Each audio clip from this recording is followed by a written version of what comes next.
Yo, what's going on? It's another week of us watching it so you don't have to, Slade. PJ. We are the Bush League Mud Show. Actually, no, there was good stuff out of this week. And for the first time since we have started the Bush League Mud Show podcast, we're going to kick off the podcast with AEW news. Exactly. They had the best week. They did. By far. Yeah. Bush Hands League down. Mud Show podcast. Like and subscribe us right here on YouTube. Listen to us wherever you listen to your favorite podcast. Yeah. Big news out of AEW. Is it true? Did AEW potentially pull off one of the biggest game-changing signings of all time? Does this rank up? I mean, very reminiscent of WCW, the mid-'90s, bringing over Hall and Nash to kick off what ended up becoming the 83 weeks that Eric Bischoff always leans on. It determines on how it turns into. But the initial signing, it's up there. It's got to be, especially for a young company that is, things are looking up for them. They are getting some great ratings now. And now with this news, it might help them challenge New York a little bit more. Yeah, so the big news, Daniel Bryan or Bryan Danielson, I would imagine that he would go by. I mean, being he's no longer with WWE contractually, has reportedly signed with AEW. This news came originally from Cassidy Haynes of Bodyslam.net, who reported it. According to a source, that the former WWE champ had signed with AEW, and there's already plans in place for his debut. Haynes had also noted that working less dates and having the ability to wrestle in Japan were amongst the things that Daniel Bryan was looking for, and we had been talking about that for the last couple of months. That was very well known, that there were dream matches and there were dates that he wanted to be able to do around the world, and that was probably going to be the big contractual holdup between he and McMahon and WWE. Yeah, that sounded like what the sticking point was going to be, because, we talked about it. We thought they were going to be a little bit open to it to allow him to come back. And, you can do the Japan dates and all that. Well, apparently not. And this might cost them. Yeah. Earlier in the week, PW Insider, they had reported that Bryan had not figured into WWE's merchandising plans moving forward. And then the news also came that he had been removed from the latest 2K game. Yeah, when you get removed from the game, that is a sure sign. You probably ain't coming back anytime soon. His WWE contract, it expired following the April 30th episode of SmackDown, following the Universal Championship match with Roman Reigns. So an updated post since then. Haynes noted that AEW is tentatively planning to have Bryan debut at the September 22nd episode of Dynamite, which is that Grand Slam show in New York. They've been teasing a big announcement there, so I mean this. So you grab one of Vince's big stars. Yep. You've already sold plenty of tickets for this show. They're saying they might be able to sell a few more and open up the stadium even more wider at Arthur Ashe Stadium. So you grab one of Vince's top baby faces of the last decade. Yeah. And you debut them in their backyard.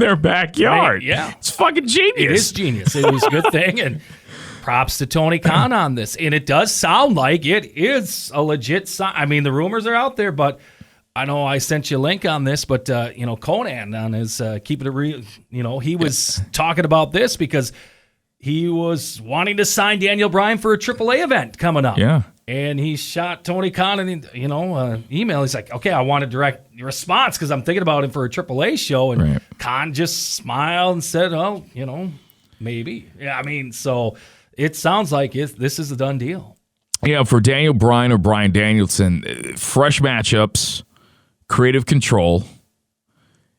Why go to the same place every day or every other day for TV or whatever? Writers writing for you.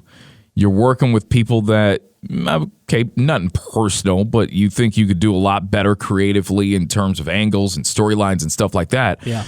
Why go through all that when I can go around the world and make almost, if not more, the same amount of money to work the matches that I want to work and sell out places? Yeah, and I think, too, a lot of it has to do with the creative, because we heard here the last couple months he was helping with the creative on SmackDown with some of the angles, getting some of the guys over, and he probably got a taste of how it's going to be if he were to stay on and help out with that role, and that probably left a sour taste in his mouth. Yeah. Hey, I could go over to this new company, and you know what? This guy is actually going to let me do what I want to do with these guys to maybe help develop some other stars and get this thing over. So that, too, probably could have been a factor of saying, yeah, I'm jumping ship.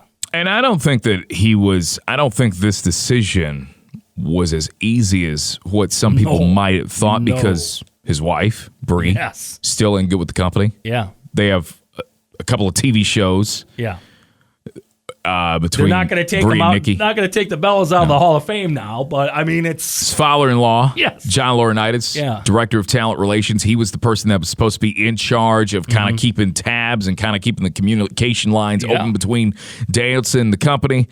At the end of the day, he felt that this is the best move for him, and I'm cool with it. I'm cool with seeing where it goes if they do it right. Now, the plan was to, of course, hold off Danielson until all their plans for All Out were wrapped up and to bring him in after the pay-per-view. This is what Haynes had also wrote a part of the updated post. However, with the news of CM Punk's potential AEW debut, that may have caused plans to change. You're like, what? Exactly. What? Yeah. Yeah.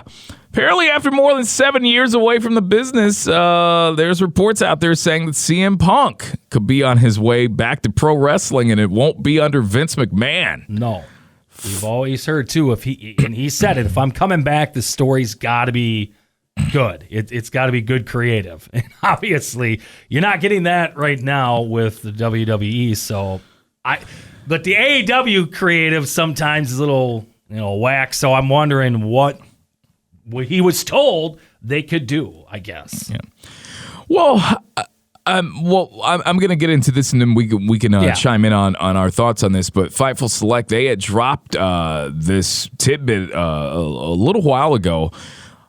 Now, it was reported also that Ring of Honor last year during the pandemic had reached out to CM Punk as well, with hopefully getting something done so they would have something ready when live fans would be back for ROH. Yeah. Didn't really hear too much about that. Don't really know where they stand when negotiations broke off. If they ever broke off, I'm not sure. I wouldn't think ROH had enough money to bring. I think the Sinclair company who owns them probably said no go when the money figures started coming around.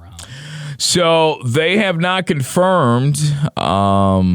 They haven't confirmed with the man himself or AEW officials, but Fightful Select is calling Tony Khan's company the most likely landing point for Punk at this point. So, as mentioned before, there were other companies said to be interested in signing Punk. But things are getting back to normal, dude, and tickets are being sold, and AEW is, I guess at this point, reports are they're really the only show in town that Punk's really talking to about maybe returning.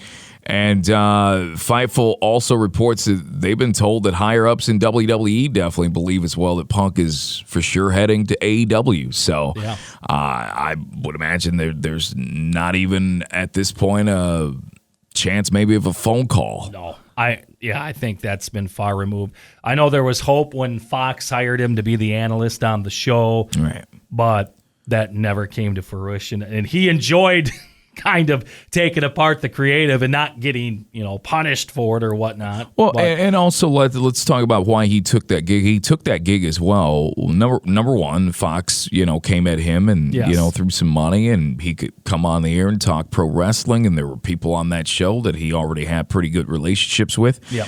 And he didn't. It was a completely separate entity from WWE. He didn't have to deal with Vince. He didn't have to deal with that side. Yeah. So he got to have his cake and eat it too in that situation. Unfortunately, the show didn't last long. Pandemic hit, and they had to make some cuts, and Fox decided, well, we could do without for now with this show. Yeah. But I mean, that's where you were with that. Ringside News is reporting that CM Punk had actually just signed with the company. This is what Ringside is saying. Ringside is saying that this is a done deal and that he's officially signed. But Ringside also threw out there of when we should be expecting CM Punk to debut for AEW, and it's a no-brainer. The potential of a debut would be, of course, All Out, pay-per-view, Chicago area, September 5th. But I want to pump the brakes on an in-ring debut. I don't think that's coming for a while. Obviously, he's got to get back in the, I don't know. He could be in great shape, but coming out for a promo. He's got to be coming out on the mic. I think maybe the ring debut comes a little bit later on, but I mean, Tony Khan likes buying the music rights. I don't know if they can get Living Color Cult's personality rights if WWE did actually Bryan Danielson's music as well. That's the thing. Do they pay that? They could actually. Yep. I'm sure he has no problem paying the licensing fees for both those entrance musics. Oh gosh, that's huge. Huge. Daniel Bryan's deal is reportedly done with AEW, and apparently when CM Punk started to show interest, it caused AEW to reevaluate their plans and put a wrench into their creative plans going into All Out and move things around now to capitalize on the buzz. At this point, if you're getting these two guys, screw what you already had, redo it, fit them in. You got some time. I think you finish out the plan to All Out. You finish out the show there. Because that's, it's coming up. He can come out, do the promo and whatnot. Right. Then after All Out. We're expecting this to be a 3 or 4 hour pay-per-view anyways. Exactly. You got plenty of time. You don't need to throw them on there, but just the appearance of the keep on hinting. It's got to be impactful, though. It's got to be more than just Christian Cage and Mark Henry just walking out. Doing a 2-minute segment. Correct. Waving and then going to the back. Yeah. I need Punk a little bit more substance. Hijacks the show or something like that. Mic. Maybe they both come hijack at the same time. I don't know. Well, with the Bryan thing, I think they're still going to hold off until the New York event, which would be 3 weeks, I think, after All Out. So, but yeah, I think just keep your plans the way they are. Get the surprise in Punk coming there, and then build something for, they're building up this New York show as damn near a pay-per-view. Yeah. The way they've announced the tickets on sale, filling up the stadium, 22,000 people. That's going to be the most people AEW has had. Yeah. Straight up, because the arenas they usually do a little smaller, but All Out, they usually get 10. They sell them out, though. Yeah, they get 10, 12 in there. Yeah. But 22,000, it is going to be the biggest AEW show they've ever had attendance-wise, so keep building that up. Yeah, you've got a pandemic that kept fans away from live shows for over a year. You're booking shows at venues that otherwise, you wouldn't see wrestling events at. Yeah. So it's one of those nostalgic or one of those, I want to say I was there. Yeah, I want to say I was there when it happened, so they're capitalizing off that. Without a doubt, a huge boost for AEW, for the Turner Network. The way the ratings have been, a couple of straight weeks of 1 million plus viewers, with that type of momentum going into those shows All Out, and then if they have a really good All Out pay-per-view coming out of that, leading into a couple of weeks later for the Dynamite for the Grand Slam show in New York, I'm really curious what they can draw. I think they could get around that 2 range if they keep building, because now everyone's going to be tuning in because they don't know when the surprise, what's going to happen. They've got that secret tune-in factor now of, I've heard all the rumors, so I guess I got to tune in to see how they carry it out. When you brought Aleister Black in cold, which was, we heard how TNT Turner at the time was not happy how Sting was brought on, but with the Aleister Black, when they brought him in, it's showing that people, whoa. This woke people up, and ever since then, there's an element of surprise now with AEW, and that's what they need. Yeah. That's what they need. So they keep this up, they might hit a 2 with that show in New York. Well, former WWE superstar Buddy Murphy, since he got released by the company recently, June 2nd, I want to say he was released. He was part of those cuts along with Braun Strowman. He's been having no problem gaining interest from other promotions since it got released. At least he's getting some interest from the other top promotions. It was first reported the week after Murphy's WWE release that indie promoters all over were very interested in working with him. Impact Wrestling were reportedly looking to bring him in.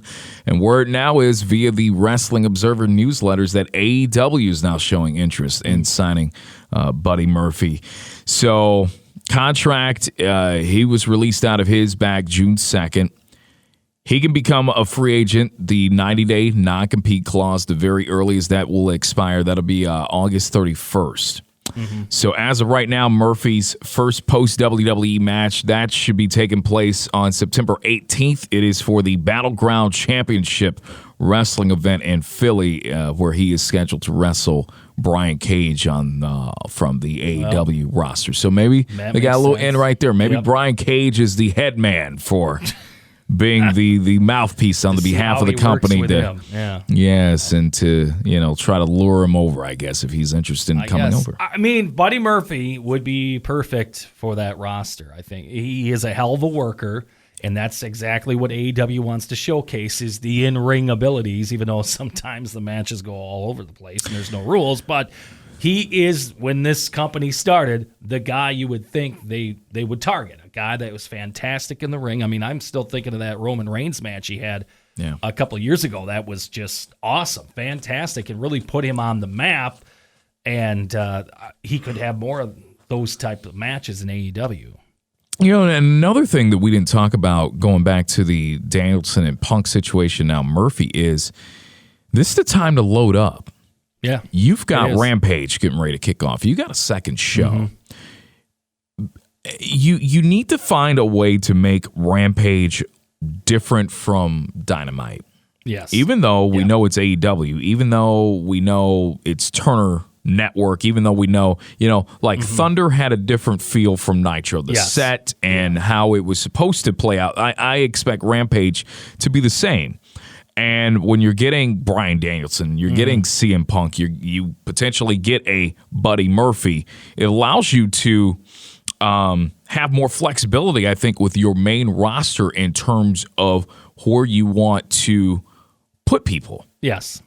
By show, I mean. If they do it that way. Because the last thing I want to see is to watch Rampage on a Friday night and see the same people I just saw 2 nights before. I think that's what I don't mind having a few carryovers here and there, but, I'd like to see fresh matchups. And, I mean, unless you've got a really, really hot angle that maybe you can continue to carry a little bit more momentum, that Friday night on that show, then it's like, I expect to see, different flavors in terms of the rosters, the creative storylines, and that kind of stuff. So right now, loading up, getting a Murphy, getting a Danielson, getting a Punk, again, it only allows AEW to have more flexibility with the roster now, and allows, for those that we see are very raw workers in-ring-wise that still need some work. Well, if you're going to throw them on national TV anyways, well, give them more experienced people,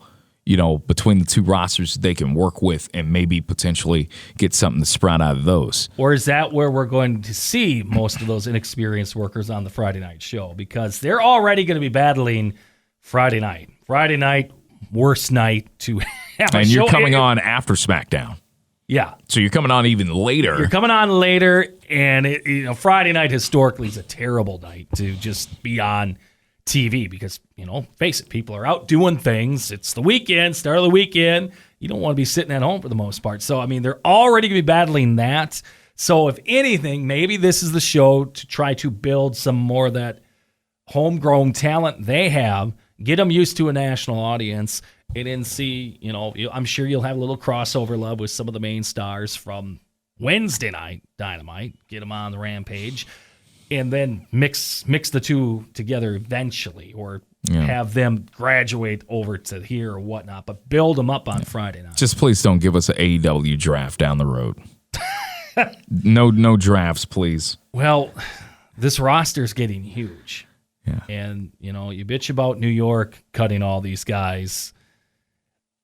And I know right now there is no money cut issues or salary cap issues at AEW, but eventually down the road, you're going to have to say, boy, we really don't need these many people around here. You just don't. Is the end result that they become WCW? WCW went through the huge spending spree during the mid to late 90s. Mm-hmm. And then they just ran out of gas in a hurry towards the end. Now, though, there were various factors, various reasons why. And here's the one common denominator. Turner owned them. Exactly. Turner owns this. Yeah. So I don't know. Yeah, if a bug was put in their ear and say... TV rights, at least. Yeah, but I wonder the Turner factor. Did they say, guys, we need more stars on this program? And is that why Khan opened up the checkbook to get these two names in here? Because they were saying, guys, we're jumping you over to TBS, and you're getting this Friday night show on TNT. Yeah. We got to have some more recognition. We got to have some more names that people are familiar with. And I think you'd be a fool to not reach out anyways. What's the worst? Punk's been saying no for 7 years. Exactly. 8 years. But I think, what do you have to lose? I think Turner, though. At least you pick up the phone, you make the phone call. Yeah, they wanted more stars. Bring them in, and we'll see what happens. Who's to say Turner didn't say, hey, give them a call. Whatever you need. Hey, if we got to chip in. Yeah. Hey. But they're going to have to do a better job than WCW did in the mid to late 90s developing their own star. Well, that's what I mean. Because the only star they developed was Goldberg. And they lucked into that one. They lucked into Goldberg. Elix Skipper doesn't... No. Not gonna go that route. Okay. Because face it, that was the one huge star they developed. Now, okay, Booker T they had. But they didn't really push Booker T until it was towards the end. Yeah. So, I mean, they had a couple guys, DDP, Booker T, and Goldberg. But Goldberg is a guy, though, that was just purely theirs from the jump, like power plant, like as far as who came out of that power plant. The Giant. Yes. Paul White. Exactly. But Paul wasn't there very long. No, he wasn't. And he could have been signed by WWE from what we understand. From the very beginning. Yeah, before Hogan got his eyes on him. So it's all funny how it all turns out, but all of a sudden, we're looking at this back and we're like, this could turn out like that did. Yeah. We'll see where it goes with that. AEW commentator Jim Ross, he was speaking about Malachi Black and also responded to critics in regards to AEW signing former WWE main roster talent on his Grilling JR podcast. In regards to Malachi Black, Ross said that, quote, Malachi is a big acquisition for us, and I'm glad he's on our team. I'm very surprised the WWE let him slip away. I don't know all the backstory for that stuff. I don't know, but I know we're lucky to have him. He's a unique talent. Now, coming off the heels of that news that both Punk and Daniel Bryan have reportedly signed with the company, Ross talked about and mentioned how some people have called AEW WWE Light because they have signed so many former WWE stars and believes they've done a great job building their own homegrown talent. Ross said, quote, it's a weak argument. I don't agree with that. I'm not knocking WWE. It's not my charge in life to criticize WWE. I had 26 years there in WWE. I don't feel like we're in a wrestling war. Well, if you get Bryan Danielson and CM Punk, you are now, officially now. But he said the war is AEW versus itself. Getting our young guys to continue to evolve and get better. I think we are seeing that. Some of our homegrown kids are starting to find their way. It's a big difference in working in PWG or an indie show or working a match on a national television show. It's a different mindset. It's a different ball game, and a lot of our guys never had that, never played in that ball game. Now, yeah, that's a good point right there. Let's piggyback on this real quick. Yeah. I get it that they're showing a vote of confidence and the more inexperienced part of the talent. Yes. And they would like to do something. However, when you continue to sign more and more from the outside, bringing them in, it pushes that group down further and further. Mm-hmm. At what point, because like I said, Danielson and Bryan or Danielson and Punk, if they sign them, this now becomes a war. Because eventually, they're going to have some weeks. Believe it or not, they're going to draw more. than WWE. Yeah. It's just why it's Dynamite is not consistently outdrawing Raw right now fathoms me. Yeah. That's the first show you need. That's the worst wrestling show on TV. Thinking about that it was number one for New York for how many years? That was the main show. The flagship wrestling show in all the business. Now it's the worst. Worst, yeah. You've made it 3 hours. Mm-hmm. We take so many damn breaks. We see tons of rematches week in, week out. Yeah. Well, that's the problem. But this show's been 3 hours now for how many years? 10. Exactly. But 10 years ago, they were still getting in the 4s. Mm-hmm. They were still getting in the 4s, maybe a 5. In the mid-2010s, they were still drawing 3s, 3.5s. They would kill to have those now. Exactly. Now they can't. That was with Danielson and the Shield carrying your show. And it's been a 3 hour so, yeah, I mean, They're losing more and more and more. They're getting really lazy on it. You know where those fans went? They went to Rolling Loud on Friday weekend. That's why they weren't into this shit. Yeah. Those are the fans. Wow. Maybe they lost. They had them early, and then those fans were smart enough to say, "Yeah, I'm checking out. I'm cash out. Yeah. I'm out." We'll talk about that a little bit later. But is this AEW? How much longer can they continue to say that this is not a war? How much? Because you could say that it's not a war based on the fact that you know that you have people on that roster that aren't ready to put a dent into the competition. Who you talk to in that locker room. Okay. Oh, I'm just saying, some people say it's not a war. I think Cody has been on that now. Oh, it's not. We're just trying to work together. But there's some others in that locker room I feel that say it is a war. So they both don't know what the hell it is right now. I'm just like, do they continue to lean on that excuse and continue to say it's not a war, and which just allows them to buy time to build up that roster, make signings like a Danielson opponent, and then when you got your roster ready, you say, "All right, it's a war. It's on." Yeah. When NXT moved back to Tuesday night, they were crowing about Jericho. Oh, they applauded the war. They applauded. So they do admit some of the locker room says it is a war. Others do not. Now, JR has always been on the point. We're not going to, topple WWE. We're just not. He knows who they're up against. He's worked for the man for many years. Yes. They're massive. We're not going to be on that level right now. Yeah. He's been like that. But, there's others that have said, "Oh, we're on the war path right now." Well, I mean, that's AEW right there. Half don't know, half do know. That just explains the whole thing. Yeah. With the signings that Ross was talking about, let's get into some of the re-signings that AEW had this week.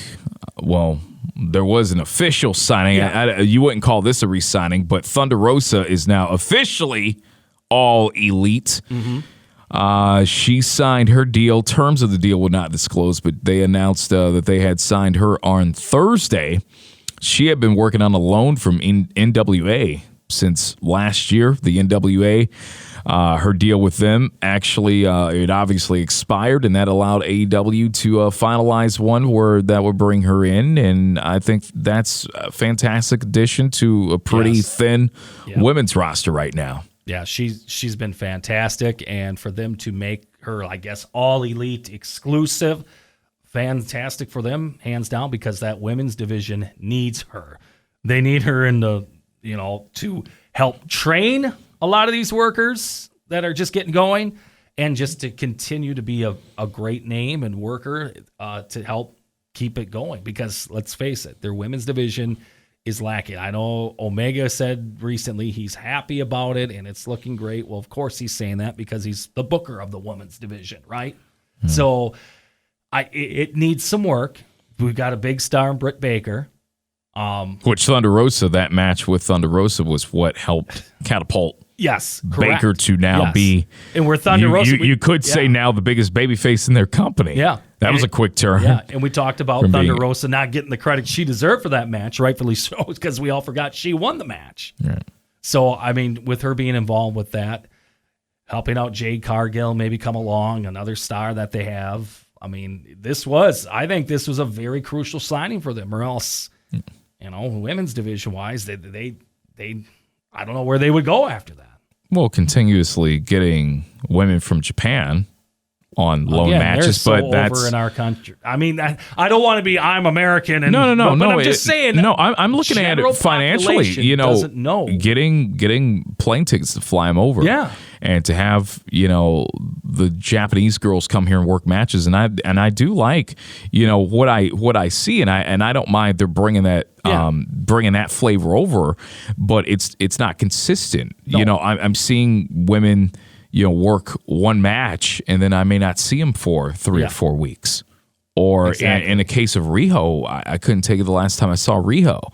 Yeah, and you know, COVID really damaged. Unfortunately, you know, that was a huge part of it was the traveling.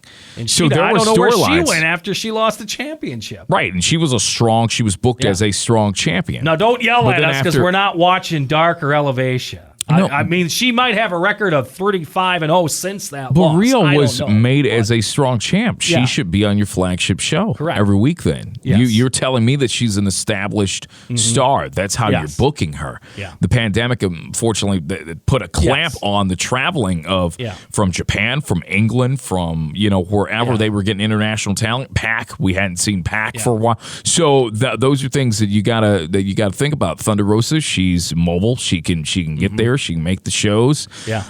The fans like her. Yeah. She's a great worker. Yeah. I like her stuff. I like her gimmick. You know, like the female Darby Allin, basically. Yeah. You know, but she's got massive charisma, and I don't think this is anything bad whatsoever for AEW making it official that Thunder Rosa is now going to be on the main roster officially. Jake the Snake Roberts. This was the one that that got me. And then look, I'm happy for Jake. Jake's getting a bag. Yeah, he is. He's getting a bag for another 2 years. 2 more years. Jake Roberts went on Diamond. He had a talk with Diamond Dallas Page. Of course he had announced of course he did. That. Of course, yes. I saw the video on YouTube. I almost clicked on it and I was like, I put it on watch later, so I'll have to check it out. But yes, he announced that he has signed a new 2-year deal with AEW. Roberts, he made his debut, if you remember, March of last year. He confronted Cody Rhodes. Which was a great debut. Great debut. Ever since that, though. Let him know that his client, Lance Archer, who he's at least still with. At least they haven't broke that up. Yeah. Knock on wood. But, yeah, he was there to let Cody know that Lance Archer was coming to AEW. Again, Jake's getting a bag. And, you know, I guess they feel that it looks good to have him with Archer visually. It gives Archer, I guess, credibility. He's with Jake the Snake Roberts. Here's the issue that they ran into immediately is, number one, Archer lost his first match to Cody. Yeah, right out of the game. Yeah. I thought Jake cut fantastic promos. He did exactly what he was supposed to do for Lance. Jake is such a polarizing, Jake Roberts, even though he was never world champ, if you say the name Jake the Snake Roberts, I mean, it's a household name. Who he is, you know who he is, and we know what to expect out of Jake Roberts, especially out of a Jake Roberts promo. Yeah. And I think nostalgically, a lot of fans got so wrapped up and engulfed in his promo that it took away from Archer. Correct. Right on. Yep. You're dead on with that. It took away from Archer, and then we start to see Jake talking less. Yes. And less. And then he wasn't talking at all. Yeah. But then he was still coming out with Lance. So when he comes out with Lance, here's the first thing I take away. They're the same height. Yes, they are. So now that takes away from Lance in that way, too. So I'm like, if we're still just going to have Jake come out with Lance Archer, we might as well let Jake talk on the behalf of Lance. We might as well just continue. Now, maybe you may not have Jake go 10 minutes on a promo or something like that.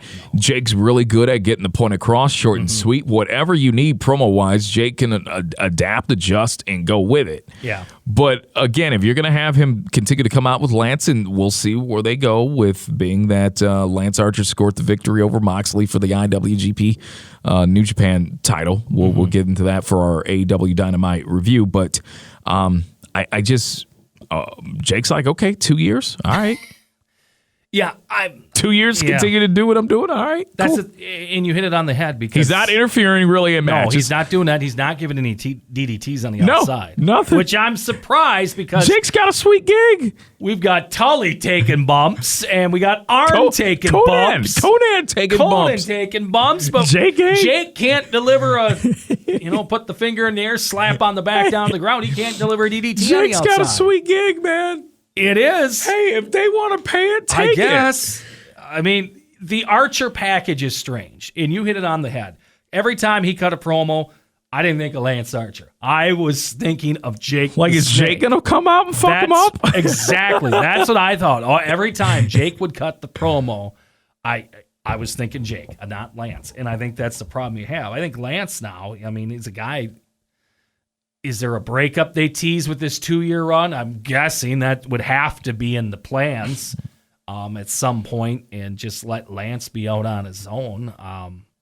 Because it's just a strange package. It really is. Well, speaking of Lance, after defeating Jon Moxley for the IWGP United States Championship on Dynamite this past week, the Murder Hawk Monster already needs a little bit of a break. Archer logged on to social media on Twitter, confirmed that he is pulled out of the SWE Fury Wrestling TV show in Lubbock, Texas, which he was supposed to be facing the former Bit Cass of WWE, who's now going by Bit Cass XL.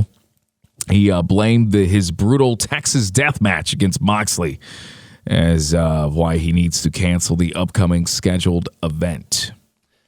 He said, quote, "I want to thank SWE Fury for their understanding that after my brutal match on Wednesday and a big match scheduled for this Wednesday, it was in everyone's best interest that I take this time to recover." And New Japan wasn't even a true Texas death match. Yeah, that's the thing. And New Japan probably saying, we want you in good condition because you're defending that damn belt on our TV show one of these times. This is an example of where some of these AEW guys are going to run into problems. Booking the Indy dates, and we want you on TV. Turner, I think, is going to start saying, no, we don't want our guys going to high school gyms doing shows. We don't want you guys taking these unnecessarily risks. You're our property. And this kind of circles back to what JR was saying, too, about, some of these guys, they're from, they don't know how to do national TV. They're from these small things, and they're learning, but they don't know how national TV works. Eventually, they're going to see guys doing shit on the indies, and they're like, what the hell are our guys doing for their TV or the little independent TV, and they're not doing it for ours? I think this eventually is going to bite them in the ass. Well, to be fair, on the flip side, devil's advocate, and I see where you're saying as far as Turner, what Turner wants, but the talent has the contract with Tony Khan and AEW, not with Turner. Now, that's a Tony Khan issue. You're gonna know. That's a Tony Khan issue. Yes. This is where I'm getting at. Do you then, going forward, now that you're established, and you not only have one, you're very soon here, within the next month, you're going to have 2 TV shows on a national network. Correct. Yeah. Okay. And even when you get bounced from that network to you still just fall on the other big national network owned by Turner. Do you then, going forward, you got to start putting together ironclad contracts for your talent where maybe they won't be able to work dates for television purposes because of the deal you have with the network. And then when you start doing that, then you turn into who you've despised. Yeah. But it's going to happen because the national TV brand is going to want to protect their stars. And if one of their stars gets hurt at one of these shows, and I'm saying Archer's doing the right thing. And when we say start, right, and this is no disrespect to Archer, but we're thinking like Moxley. Yeah, when he's showing up on the weekends and doing deathmatch shit, if he takes a light tube to the throat or something, jugular, and he's out for months, they're not going to be happy because what the hell's he doing there?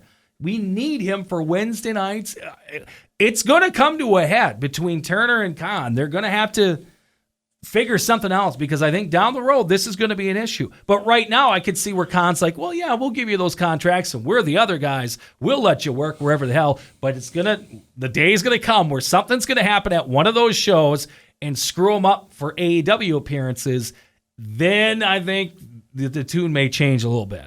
As of right now, TNT very happy with AEW in terms of the ratings department. They've been really going out of their way to let you know that Fyter Fest were big ratings winners for AEW Dynamite. They put out a press release issued by TNT earlier in the week in the aftermath of AEW's fantastic ratings success this past week. Dynamite,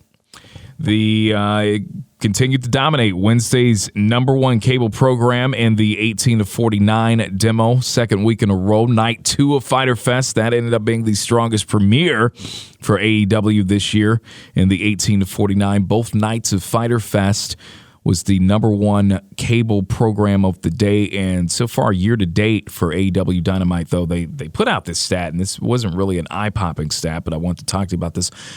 So far year to date, Dynamite is up 5% in the 18 to 49 demo range, 3% in total viewers. 3% in total viewers is what I looked at, and I'm like, okay, small gains in terms of, I mean, is that small game, but is that the new norm now with television, being that you have so many channels, so many different avenues? You've got you incorporate DVR, shows are being recorded at an all-time high. You've got streaming services now. You've got so much. Is this the norm? Is this something to take home and ride home happy about? 3% increase year to date from last year in total viewers. I mean, I know one of the things we always talk about with AEW is that we would love to see them gain. Yeah. And I'm talking, I know it's all not going to happen over a week over, but you're the next biggest thing in town now after Vince. So that alone should increase some intrigue, maybe gain some new fans that maybe for the last 10 years have been pissed off by the New York product that Vince has put out there. Okay, well, this is the anti-WWE. You're getting fans that, because you're going to get a lot of fans like ourselves included. We're going to watch both. Yeah. We're going to watch both. Yeah. But you only have so many of those type of fans.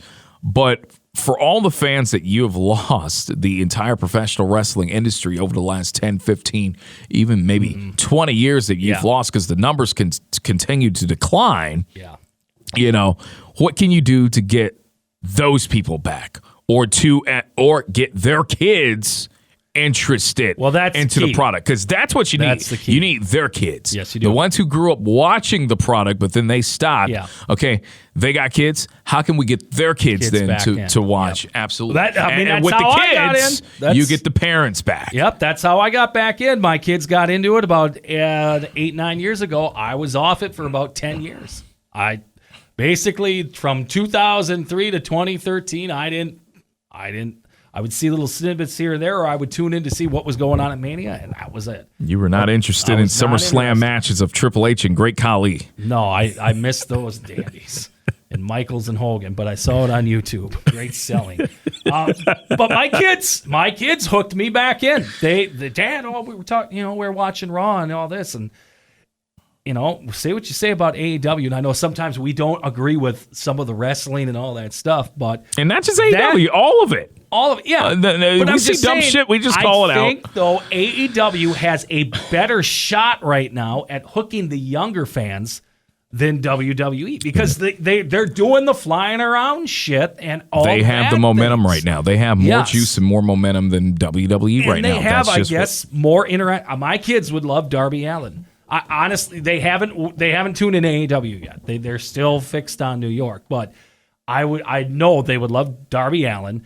They would probably like the Young Bucks jumping around, flying around, doing stuff like that, because they, like I told you many times, one of their favorite tag teams was Lucha House Party, which again, as main fans, what the hell are you talking about? Why do you like them? Well, because they fly around, do everything, and they love that. So for AEW and letting their talent do, those kinds of matches, I think they have an upper hand right now of attracting those young fans, which then will get the parents back involved. So that's what they got to go for. Yeah. Cody Rhodes, he spoke with Kenny McIntosh of Inside the Ropes on how he considers Triple H to be a role model. So we know at least there's one person on the AEW roster that still pays attention to what goes on at WWE. Rhodes, he had spoke of the Double or Nothing in 2019 as well, where he smashed the throne, if you remember. Yes, he smashed the throne that was often attributed to the King of Kings, if you will. Yeah. Rhodes explained that Triple H was not only his favorite wrestler growing up, but an inspiration to be both a wrestler and an executive for promotion. He said, quote, "So I don't know if I should share this, but at some point it's going to come off my chest. Triple H is probably my favorite wrestler and was a role model. I only watched from a distance, but he reminded me a lot of my dad in the sense that I watched him do all the work to be this executive and then go out there. And he was only part-time for the most part other than when I first started. And I had that run with him and Teddy and Sean. And he's talking about DiBiase Jr., if it's Teddy. He said he really was a model in terms of, okay, you can do both. You can do both, but you have to be really disciplined. You have to take it really seriously. And that doesn't get you many friends when you're the Hermione Granger of the company and you just take it so seriously and are just a little bookworm. He talked about in terms of Double or Nothing in 2019 where Brandy handed him the sledgehammer to destroy the throne to set up the on the stage. He said he wanted to make a statement and he couldn't think of a better way to do it. He said, quote, "I think I wanted to make a statement on what we were doing, and I think what we did was clearly the biggest statement we could make. Afterwards, I get really long-winded. Sometimes I say the wrong thing, and in this executive role, I've put my foot in my mouth so many times, whereas when I was a talent, I could get away with it. Talents can lie. Talents can exaggerate. When you're any type of management, you're held accountable, which is a lesson for me to learn." So, Cody Rhodes is basically saying what we've all in our minds have alluded and have always thought for the last couple of years, that he and Brandy have this aspiration of being Triple H and Stephanie. Yeah. He just confirmed it with this. He just confirmed it with that. And we're seeing now maybe where a couple of months ago where the reports was that some of the executives were not seeing eye to eye. Maybe this is it. Maybe he's the one that wants to take the more serious approach and wants to see the company thrive. Yeah. And he's been around the big show. He's been around the big dance. He's been around people who, at the well-oiled machine in Stamford, Connecticut, he's been around that. Yeah. His father. And then you see guys who did it their way to get to this point, but don't have that background that he comes from. So maybe that's where the clash is. And we see it creatively. Yes, it could be. But the other thing, too, we've talked about this. The number one problem the AEW did right out of the gate is name these guys EVPs. Name you publicly. Because Triple H was never named an EVP. There was never a press release put out. We never, now, they until did years the later. authority angle, but they did that because, well, I guess it's out. But they never went out of their way said, this guy's an EVP. Yes. They never have done that. They did that right out of the gate day one, so that's why I guess where he's got to come out and say, well, as a wrestler I could say this, but now as an EVP I can't say that, and all that. When you make that announcement from day one as well, for those guys, for Rhodes, the Bucks, Omega, puts them in a sticky position where they feel like, so they don't get criticized for putting themselves over. Even though they are some of the top stars, they should be going over. They feel like they have to lose matches. Well, or Cody they is have a prime example that Cody should have been a champion, but we put that damn clause in where he can never wrestle for the title. So you book yourself in a corner. I mean, he should have been their first babyface champion, but they...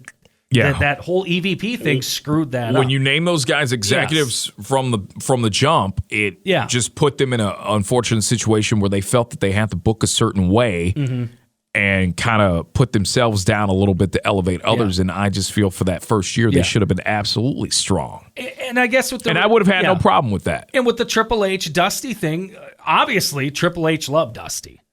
I think, he spent some time with with the ideas, the Great American Bash. Yeah, and he spent War some time Games in WCW. In WCW with him. And then, when he got NXT, who's one of the first guys he got over there to help these kids with promos. It was Dusty, promo class. He had him at NXT. He loved Dusty. So I could see, that's exactly what, that was a perfect comparison. And you could see that he loved how Dusty is doing things. For AEW Dynamite Night 2 of Fyter Fest, we are not going to do the entire review here on this show, but we will have up our AEW Fyter Fest Night 2 review on a separate YouTube video, so you can check that out. WWE news, we finally get to that company. Yeah. They were small potatoes compared to... We're an hour and a half into this, and we're now into WWE, which is usually the reverse. All right, so WWE, they were pretty much small potatoes compared to AEW this past week. Top story, I guess, for WWE is what's going on with Randy Orton. He hasn't been seen since June 21st on Monday Night Raw. Abruptly taken off TV in the middle of the storyline they've got between he and Matt Riddle and RK Bro. Yeah. According to the reports, WWE is hoping that Randy Orton will return by August 2nd for that episode of Monday Night Raw. So no on the lead, I guess, to SummerSlam, but you'd only have a couple weeks. Yes. There's something going on because it was kind of an abrupt, like you said, him leaving because that match that night, he was supposed to be in the triple threat to get a Money in the Bank spot. And then they did a good job with Riddle. Riddle did a good job on that episode of kind of, thinking that, he could be one of these top guys down the road. I mean, they got him over on that show. But, the whole Randy thing has just been a mystery. So Fightful Select, they're reporting that Orton has been placed on the inactive list since he was taken off TV, but the report notes that there are no issues between Randy and the company, at least that anyone knows of. So, it goes on to state that there's definitely some creative plans in place for Orton and Riddle through SummerSlam, and that has changed due to Orton's recent absence. Now, social media-wise, Randy's still been on Twitter, retweeting. Okay. Matt Riddle on social media still makes references to Randy Orton, so this is an angle that's not completely dead. I mean, it's not like it's just completely done, and they still at least have it in storyline that Riddle has been working, and for the Money in the Bank, he was doing it on the behalf of Randy Orton. Which was great, Which was fantastic, great. Great, and the handwritten letter for approval. Yes. I mean, good stuff. So right now there's no word on what the creative plans are. And I always imagine these guys are probably going to be winning the tag belts at SummerSlam. They got to be tag champs before you break them up. Yeah, that's how you tell the story. I mean, that would be fantastic. They get a little run with the tag team champs, and then they do the switcheroo. Maybe this is your WrestleMania match with Orton and Riddle. I mean, they're telling a good story. It's getting over. It would be over live crowds. I mean, they believe in Riddle because who did they send out right after John Cena on Raw? Riddle was the first guy to come out and give him a little John Cena rub this past Monday night. So obviously they believe in Riddle. And hopefully with Randy Orton, coming back, we hope it's nothing, serious or something with the family, and just hope everything's all right with him because huge talent to not be on for the last couple weeks. Yeah. Braun Strowman, he got released back June 2nd. He's just been getting absolutely more ripped in the gym ever since he left the company. He says he's at 360. I don't know if he's at 360. I don't know if that's kayfabe weight. But he definitely looks like he's in tremendous shape. WWE reportedly has interest in bringing Strowman back.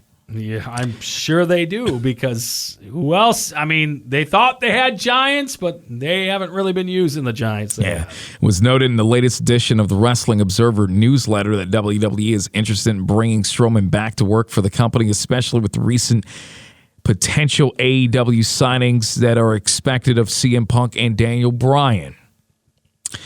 So now are they going to go back to try to re-sign everyone when it sounded like they were phasing off of that plan? If you're going to bring back Braun Strowman, I would love to see how this contract negotiation goes, because if the idea is to bring Strowman back at a much cheaper rate than what you were paying him before, that might be an issue. Well, unless he's got Bobby Bonilla's agent. Give me some deferred money down the road. 8% interest. Yep. So as mentioned before, Strowman, he was released by the company on June 2nd. He's reportedly under his 90-day non-compete clause that will make him a free agent on Tuesday, August 31st. There had been some talk of Strowman potentially signing with AEW. And there apparently was interest on both sides, even though Strowman said once he got cut by the company that he was done. If he wasn't in WWE, he was done. He's even gone on social media and referred to being under a WWE non-compete contract or a non-compete clause as being in jail. Yes. And he's talked about, being his time with the company being like, in a toxic relationship. So saying all of that and then to come back, they all end up coming back, right? Yeah, exactly. So no word yet on if Strowman's actually interested in going back to WWE. Like I said before, if the idea is to bring him back. I read a report, too, that, they put some of his stuff back on WWE Shop. So merchandise was recently added back to the WWE Shop or website as well. Yeah, so something's going on. Yeah, so right now it remains to be seen if that was some type of error or miscommunication, or it could be related to maybe the company wanting to bring him back. Yeah, we'll see. For the first time ever, WWE SmackDown, they aired 2 matches from the Rolling Loud Music Festival in Miami, Florida on Friday night. In the first match, we had the Street Profits defeating Alpha Academy. And the second match, we had SmackDown Women's Champion Bianca Belair retaining her title against Carmella. Yes. The wrestlers, I guess we can talk about it now because it really makes no sense to talk about it during the SmackDown review. But the wrestlers, they put in the effort, but it was pretty clear the crowd in Miami was not really there to see pro wrestling. They were not. They were not feeling it. No. It came across on TV like the people at the festival. There was just not really much reaction to anything, and I'm sure some people probably didn't even know what the hell they were watching. They probably didn't know. They were probably wondering why the hell it was late in the evening. Yep. The drinks are flowing. As McAfee said, the weed is buzzing. They definitely got the smoke. Yes. So WWE, so you're watching the crowd during these matches. There's really not much going on in the crowd. Mm-hmm. Not much cheering. There's not much movement. No. It's just the stare up to the ring. So it was very obvious when you heard cheers that WWE was pumping in crowd noise. Bad. Yes. And they used McAfee to also put this over, too. So it was a combination of McAfee and piped-in crowd noise. Yes. And McAfee, I thought, did a pretty good job trying to put it over. Yeah. And make it seem like the crowd was going ecstatic for the action in the ring. There was even chance of "We Want Bobby" during the match because Bobby Shmurda, who recently released from prison, this was going to be his first show since being released. He was scheduled to perform as soon as they got the ring off the fucking stage. The crowd during the whole was chanting, "We want Bobby, we want Bobby." They didn't. If they would have took our examples that we've given them, our ideas of John Cena being at Rolling Loud, of actual stars. You need someone on the damn stage to get the crowd pumped up. And if you had actual stars, if you had Cena and you had Sasha Banks come back and reintroduce her with Bianca Belair and maybe set up a potential SummerSlam rematch, that would have done something with the crowd. 2 big stars. They know them. Bianca Belair, they're getting to know. Well, this was designed, and if you watch that, and I guess even with the crowd that went on social media, which the reaction on social media for the majority told the story with many fans urging WWE to never do this again. Yeah. They came for a music show. Yeah. And we said at the time, a couple of weeks ago when this was announced, I was cool with it. You're trying something new. You're trying to branch out. If it works, great. If it doesn't, but at least you try. What we thought they were going to do instead of what we told them to You needed stars. You needed stars for this. People are paying for the big stars on stage to perform. You need to bring your A game and your big stars. And it was also so awkward, too, because you had the live crowd in Cleveland for SmackDown. Yeah. They had to watch this on a Titantron. Yeah, never good. Yeah. And then you did back-to-back straight matches from Rolling Loud. because you need to hurry up and get the ring off the stage because a show. Okay, that's right. The timing. That's the why. timing. Yep. So you need to. So it came. It was just a little awkward. My assumption was that we were not necessarily going to get. Now we knew we were going to get 2 matches, but I figured we would get like some promos. We would get maybe some of the wrestlers mingling with the crowd, or maybe cutting a promo in front of the audience, something like that. They did have Wally with Street Profits. Yeah, so Wale, that was the right guy. Yeah, and Wale's worked with the company before. Yeah.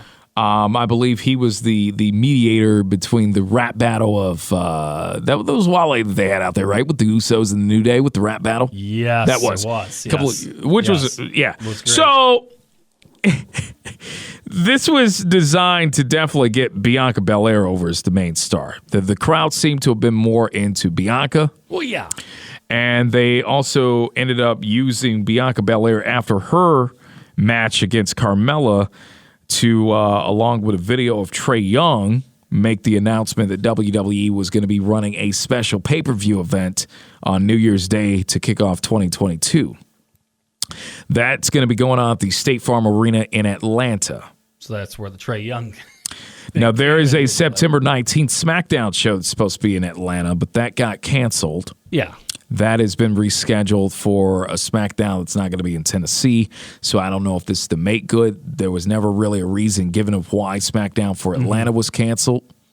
But Atlanta, I know Meltzer's been on the old ticket sales thing, but I can tell you from what we know with concerts and things getting going, the big issue right now for a lot of these things is routing. And you're not going to do one thing on the other side of the country right now and then go back and crisscross back and forth. I think it's more of a routing issue for these things right now instead of they're canceling these just because low ticket sales.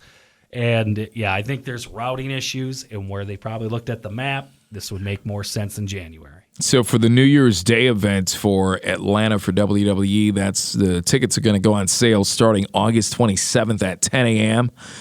It's going to be the first time in history a WWE pay-per-view event's going to be held on New Year's Day. Well, isn't it? And this is going to be, of course, on Peacock.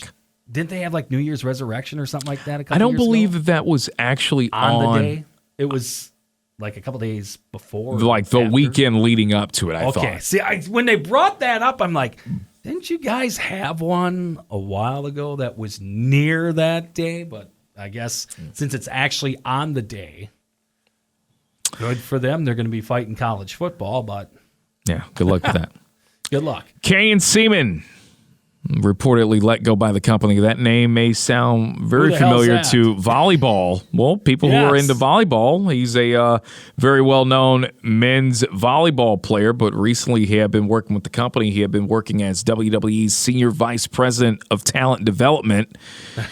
Or otherwise, pretty much the international scout. He was the guy that was going around. He was the guy that would go to the Middle East. He was the guy that would go to all these different countries, India, and spread the word about WWE. And he was also in charge, along with the team that was with him, to seek out people that they thought may have had some upside, some talent to be with the company.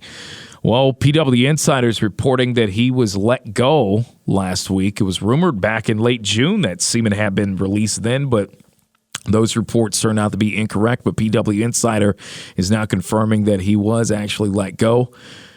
During his time with the company, Ceman, he was involved in scouting, recruiting, evaluation of talents for the company's developmental system, helped oversaw the WWE NXT brand. He was hired back in WWE, hired in the company back in March 2012, so he had been there for a while. He was there starting in March 2012 after serving as the chief financial officer of the Association of Volleyball Professionals until the organization closed back in 2010. The company had initially hired him as the senior director of talent relations, but then he was promoted to senior vice president of talent relations or development in 2015. No word yet on why he was let go. Well, one can only assume. You can assume, and it just hammers home the point. Vince is not happy with the development of talent lately, and he was part of that, scouting, looking for new talent.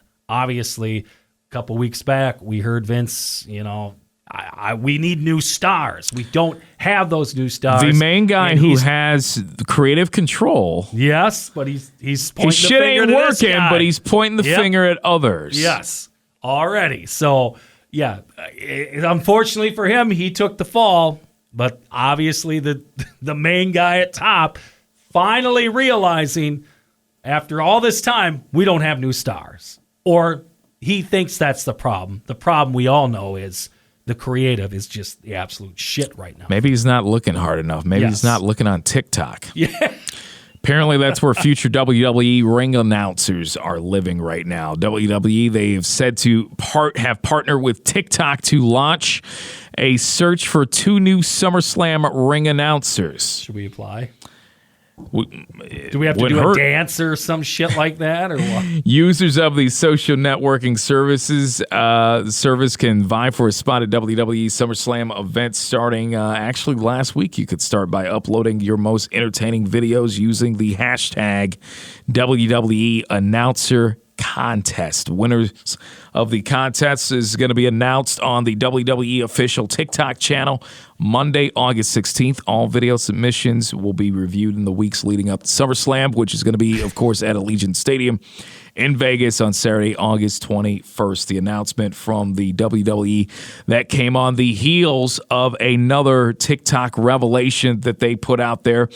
You thought I was bullshitting about maybe he needs to be looking at TikTok. No, the company put out there that the company has aimed to discover and recruit its next generation of superstar talent. That's why they got rid of the ring. They got rid of the talent guy because now they're just going to look at TikTok videos. Yeah, that search conducted by the way of TikTok Resumes product culminates in a multi-day talent tryout in Vegas as part of SummerSlam. So the guys that do the wrestling matches in Walmart are going to get booked now in New York. Bring them in.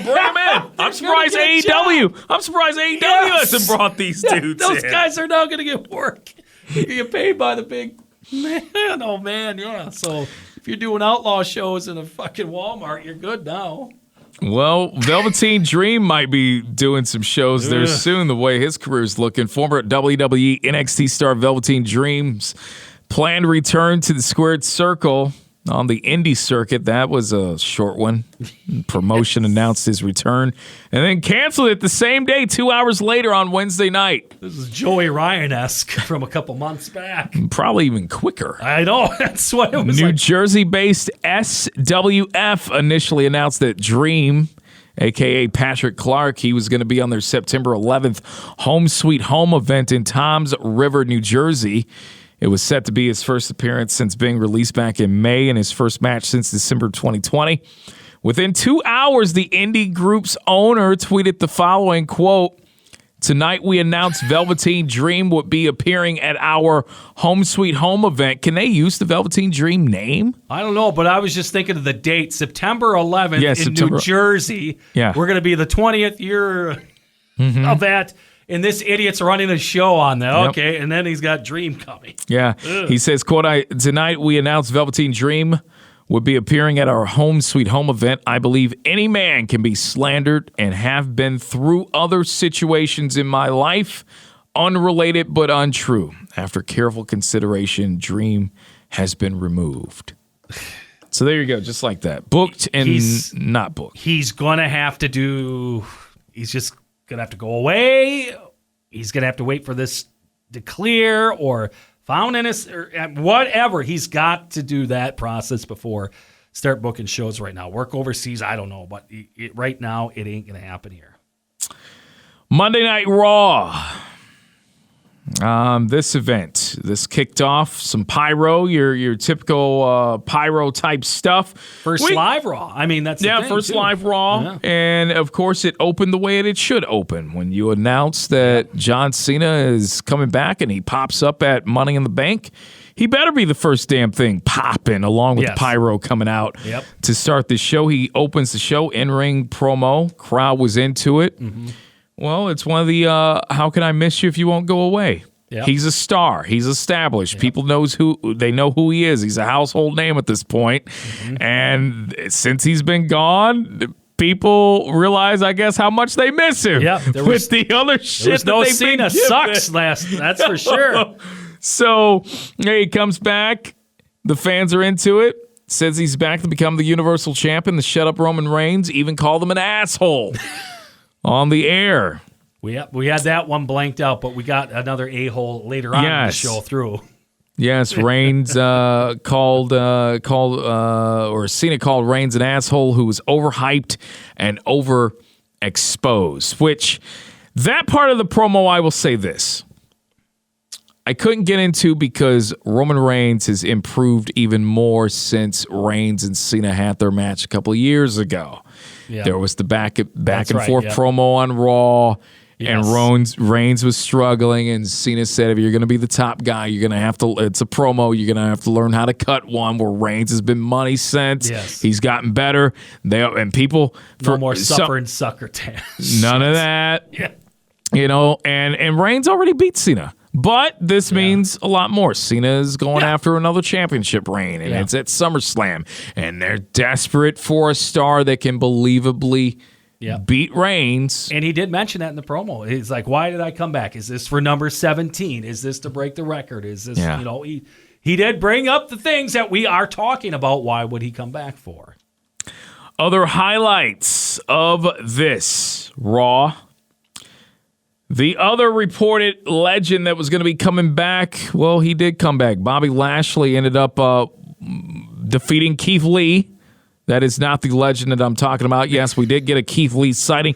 Keith Lee, after months of being off WWE programming, comes back to answer the challenge of Bobby Lashley. Yep, in Texas, so we got a good pop from the home crowd. Got a good pop there. Lashley and MVP, they come to the ring to say that Kofi Kingston was right, that Lashley had lost his edge because of the women and the champagne and had been living the good life as champ, but Lashley was now back to business and was looking for someone to answer the call. Keith Lee answered the open challenge, gave Lashley a bit of a run early. Then Lashley took over on the outside of the ring and then managed to get the win with the spear. Yeah, this is where we could have done with the MVP interference on Lee, because they told a good story. Because how Lee's arms are so damn big, he couldn't get the hurt lock on him. Yes, they told that great, but then they screwed him over with the spear. Yeah, after the match, Goldberg's music hits, which we were waiting for. Goldberg makes his way down to the ring. Goldberg got in Lashley's face before screaming, "I'm next." Yep. Lashley tried to get at Goldberg, but was held back by MVP. Did you notice that's all they had him say? Because the last time they sent him out with the McIntyre promo, we had to shorten the promo. They had to shorten the last second. They were fumbling and everything, and it just wasn't good. So, and that was no fault to those two. Nope, but it's just they were supposed to have more time. Yep. Yeah. So I'm sure that left a bad taste in Vince's mouth. So he said, "Just say I'm next." So that's what it turned into. I thought the match itself, Lee, as expected, looked slightly off. I mean, you got to get the ring rust off. Yeah. So where he goes from here, who knows? I don't know. Did it make sense to you to have Lee eat a clean pin in his home state after being off TV for 6 months? That's a Vince thing to do. I mean, he's done it to other guys. JR always talks about every time he had to kiss Vince's ass, it was in Oklahoma City. They do stuff like that. I don't know why. It's a Vinceism. He does it. I don't know if he's looking to see what kind of character people have or what, but no, it made no damn sense. Why Keith Lee in this situation? Made no sense. You had him off TV for 6 months, and you used him as cannon fodder to get to what everybody wanted to get to, Goldberg. Yeah. You could have booked anyone else in. Anyone could have been in there. Now, I thought about this, and I said, if you booked Big E strong enough, if you booked this thing right from the beginning of the year, like you were supposed to, when we were supposed to take Big E seriously, being away from the New Day, that's the guy that could have answered the call after Lashley took his friends out. I read a report that might still happen. With Money in the Bank cash-in. Yes, it might happen when there's the draft or said that. Right, with Big E potentially coming back to Raw. But the problem is now the story gets interrupted because of Goldberg. Yes. Okay. Yeah. But so that might be coming, and it is Big E time. it is to push him. So that could still be on the horizon.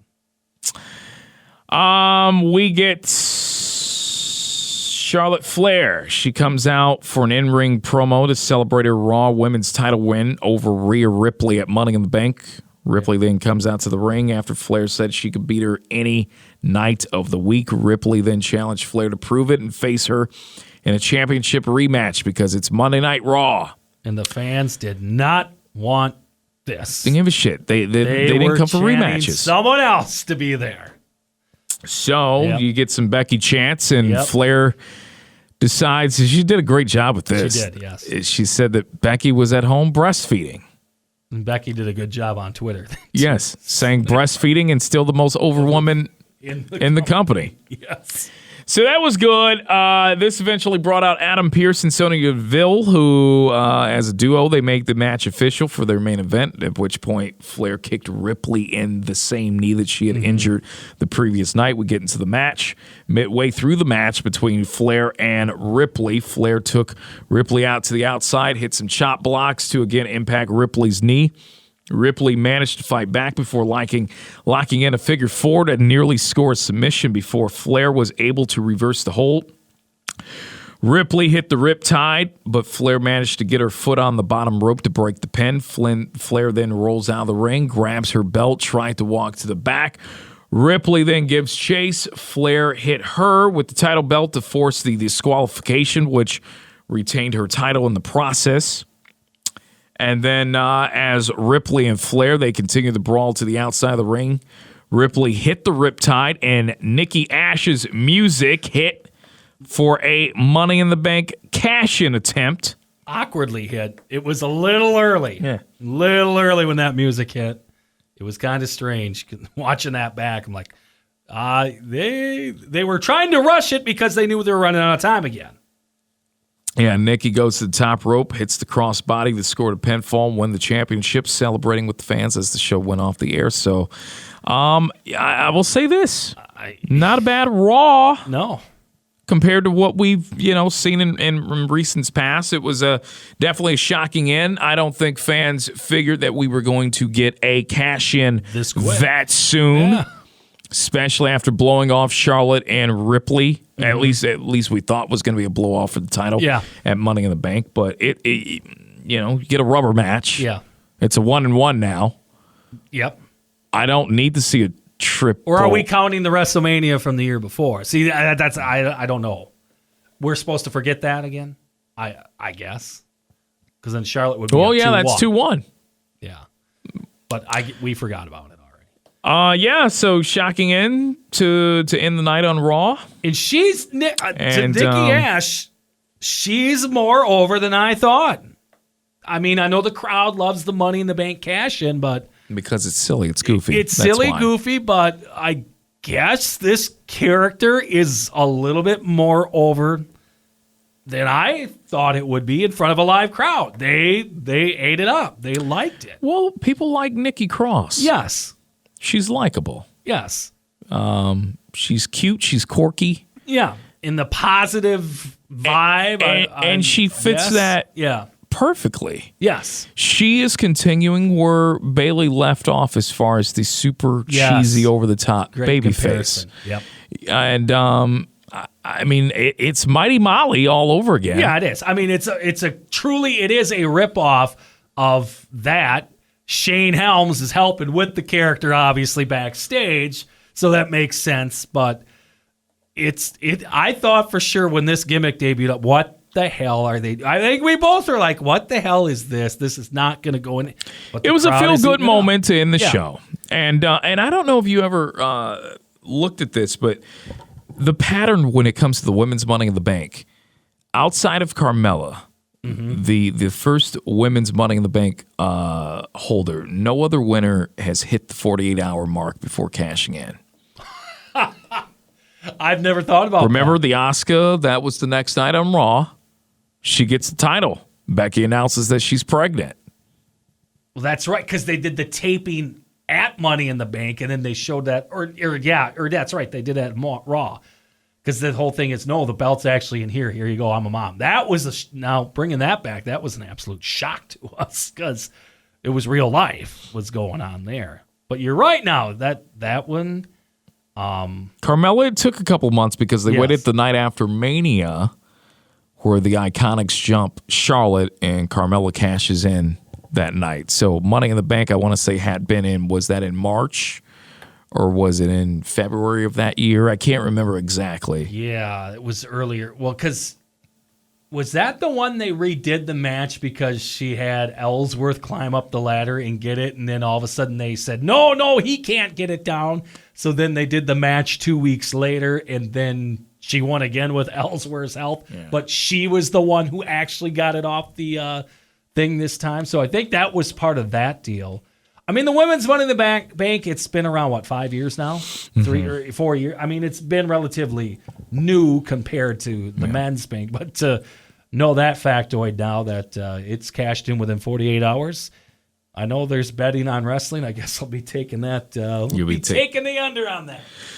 What else happened on this card? We had Riddle and the Viking Raiders defeating John Morrison, AJ Styles, and Omos via pinfall after the Raiders hit Morrison with the Viking experience. There was miscommunication between the heels. Omos attacking Morrison, pursuing The Miz at ringside to set up the finish. We had a Symphony of Destruction match. There had to have been a music store that made a lot of money that day. There were so many instruments, so much stuff destroyed in this match. We had Jackson Riker defeating Elias by pinfall in this match. The crowd was actually into this, and the match served its purpose.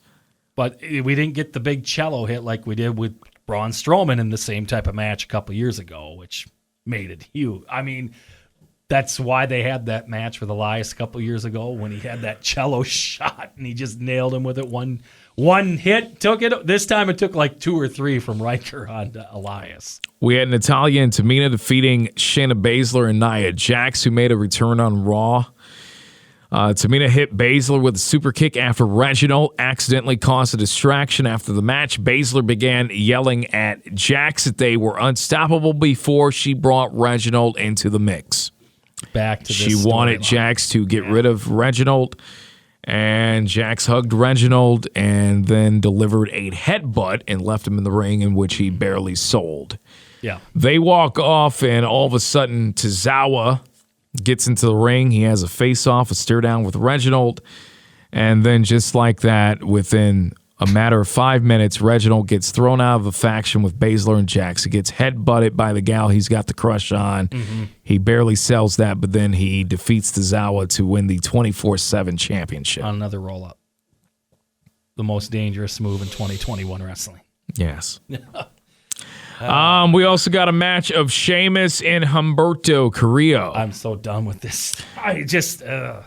Yeah, Sheamus defeated Humberto with a brogue kick that looked like it might have been the receipt for Sheamus's broken nose, maybe Carrillo. Yep. Yeah, he was battling to secure a shot at Sheamus's United States title, but punched Sheamus's steel face mask to lead to the finish. We got Damian Priest in the back watching the match on the monitor, which is what I thought they should have been building towards anyways. So obviously they need someone credible to go at Sheamus for SummerSlam if you're going to defend that belt, and it looks like that's where we're going. Yep, that's got to be the plan. Drew McIntyre attacks Jinder Mahal after Mahal, Veer, and Shanky were in the ring for a promo. McIntyre delivers tons of chair shots to Mahal's henchmen as well as a few to Mahal himself. And then we got the Raw debut of Karrion Kross, the NXT champ, facing Jeff Hardy. There's just things missing here. There was like a big thing missing from the Karrion Kross package. Yes, there was no Scarlett. Karrion comes out first. Karrion's in the ring. You can tell Karrion's a big-time wrestling fan because Jeff Hardy comes out to his No More Words entrance theme, which popped the crowd. Jeff said he was holding off for that until they got a live crowd, and they kind of show Kross in kind of breaking character in the ring before they cut to Hardy down the ramp. He's like laughing, all geeking out about it. Yeah. But anyways, this was a match where people had some issues with, and I guess for me, I was a little, I guess you could say a little irrational watching this at first, but then I had to really think, and I had to listen to some other people kind of give a perspective to kind of get me to kind of buy into maybe what it is we're trying to do. Although I still have a little blowback on that. I still have a counter on that. But anyways, Jeff Hardy defeated Karrion Kross. Yes. It was strange, but it was a pin with the feet were on the ropes. Yes. So you're playing the idea that Karrion Kross, even though he is this destroyer, he is this take no prisoners type of. He's the NXT champ. Who just laid out Regal the night after this and is going to have sounds like a championship match against Joe at TakeOver. But now we have him at Raw, and I heard there might be a potential if this keeps built, him and Hardy potentially at SummerSlam. How the hell is this going to work? I know we're supposed to live in alternate worlds according to Vince with this. We're not supposed to know he's on NXT, but all of this is not making a So whole what came out of this sense. is that you got Jeff Hardy. I don't think I've ever seen Jeff Hardy ever use ropes in a match. No. Maybe the exception of maybe doing heelish stuff in Impact when he was with Hogan and Bischoff when they turned him heel for that bit. Yeah. You know, that's the only thing I could think of really of Hardy doing anything. But Hardy's always been a baby face. Yes. So he won with the legs on the ropes. So I guess you're telling the story that he is the crafty veteran. He's the veteran. He's the Hall of Famer to be. And so he still knows what. Yeah. But again, it goes back when we talked about the draft. And NXT and how they want you to look at NXT. Mm-hmm. If you don't want people to look at NXT as developmental, don't book it as developmental. Yeah. And there's no Charlotte, so apparently they want to tell the story that he is nothing without Charlotte. Mm-hmm. Or Scarlett. My apologies. So when Scarlett shows up, apparently all hell's going to break loose in the main roster. Yep, she'll bring the clock and everything. She'll bring it all. Bring the sand, the hourglass. So we're telling the story that he needs Scarlett. Maybe. Or I don't we know. Trying to tell the story to our main roster audience? Are we assuming, Vince, that they don't watch NXT, if they're not familiar with Karrion Kross already? He's on national TV every week, the next night after Raw. Yeah. So if we're trying to tell the story like no one knows who he is, then I call bullshit because you've whored out NXT and you put him on a 2-hour show on national television every week the night after Raw. Yeah, but if you're just trying to tell the story, like I said before, that he needs Scarlett, then all right, fine. But then where do you go? You have to reintroduce to the Raw audience who the hell's this Scarlett person? Because you're thinking where everyone's dumb enough they don't know her from NXT. But then where do you go? And you know it's going to happen. Then where do you go with Kross when you take Scarlett away from him? Well, yeah, because we already hear there's he's always doing a breakup. dark matches with her, right? There's always a breakup. Yeah, it's like I don't know. It's a good package. It doesn't need to be touched. But here we are already screwing it. We have no idea what the hell, why he was on Raw. It wasn't the time. If you're going to introduce this guy, Royal Rumble's a good time. Maybe the draft. But it was just all off. It was just weird. In the timing of this, we've heard reports the last couple weeks. He's been doing, some things at the tapings, the main event match and all this stuff. Why are we now deciding we need Karrion Kross maybe on the main roster, but he's still our NXT champ? I don't know. For SmackDown, second straight episode, the program kicked off with John Cena making his way to the ring. Cena ran down Roman Reigns again, saying he had to come back to take down the champ. And that the match at SummerSlam was a call for fans to determine which team they're on. Cena called for Reigns to come to the ring, but instead it drew out Paul Heyman. Yes, and he was fantastic. Heyman gave Cena his word that he would receive an answer to his challenge when and only when the tribal chief chose to come to the ring and do so. And did a great job of doing the John Cena theme song. Yes, as he walks off. It was great. Yes. Get the horns ready. Yes. Toot the horns. Afterwards, we get a match. Jimmy Uso defeating Dominic Mysterio in the final match of the show. Reigns made his way to the ring to address Cena's challenge after ranting about Cena.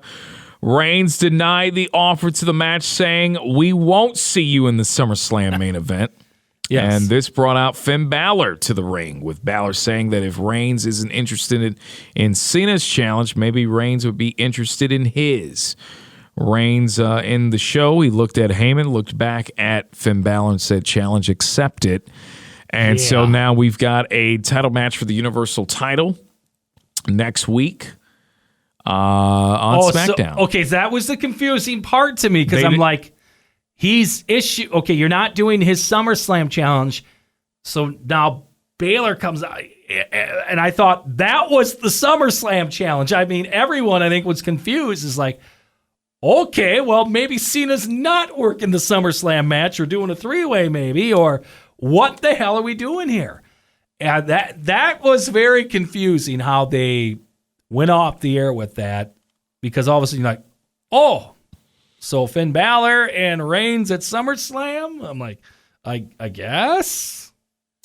Yeah, so this is apparently going to be on SmackDown. This is going to be... because, see, that was not... Yeah, they ran out of time to even put that in there, that it was next week, because everyone was under the assumption that, okay, well, you're not doing John Cena at SummerSlam as Balor's coming out doing his promo. How about me? This was unfortunate. I don't think Roman Reigns needs to work any more matches before SummerSlam. He doesn't need on to free work. TV. No. Now, do I think that when Roman defeats John Cena at SummerSlam, that Finn would be a solid opponent coming out of SummerSlam going into the fall to work a program with Reigns? Yes. But I said that is because you can tell the story. And somebody tried to come at me on Twitter and said, well, he already got his rematch against Brock Lesnar at the Rumble. No, it's not the same as the story that you can tell, in which Finn Balor can say, I was the very first Universal Champ. I beat you, Roman, in that tournament to go to the finals, and I never lost. Mm-hmm. I never lost the Universal Championship. Yep. I beat Reigns in the tournament. I went on. I beat Rollins in the finals. Yeah. I won it. I got hurt. I had a torn labrum. I got stripped. Yeah. But I never lost my title. Yeah.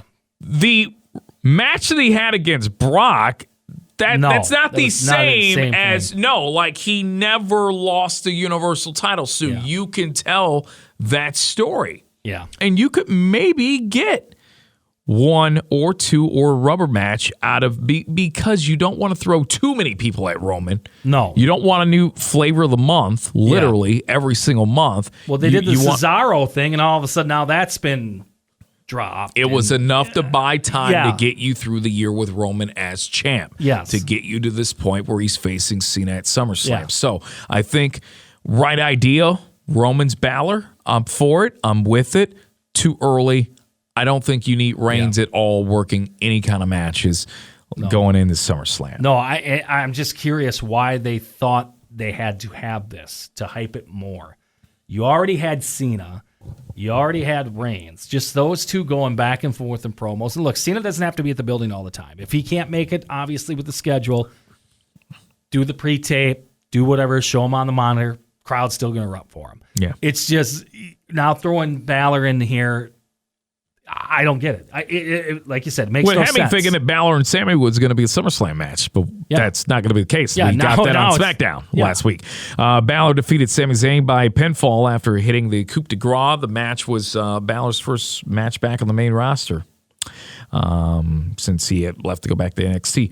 Big E comes out, cuts an in-ring promo to address his Money in the Bank win, only to be interrupted by Apollo Crews, Bobby Roode, and Dolph Ziggler.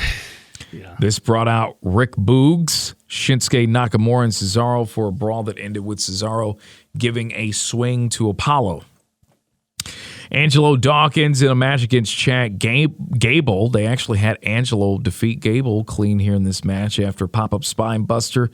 This was the first match that was shown at the Rolling Loud Festival. And then, as we said before, the second match, Bianca Belair and Carmella, that ended with Belair retaining her title against Carmella, who is even more of a loser now. Yeah. She can't win. No. Baron Corbin apologized to Kevin Owens for his past behavior. This led to Owens to give Corbin some money. Yes. as Corbin's bad run of luck has continued. Shotzi Blackheart and Tegan Nox, they accidentally fired the rocket from their tank into Corbin's groin. That knocked him to the floor before Rude and Ziggler stole the money. Oh, I didn't see that. Okay, so. Yeah, so.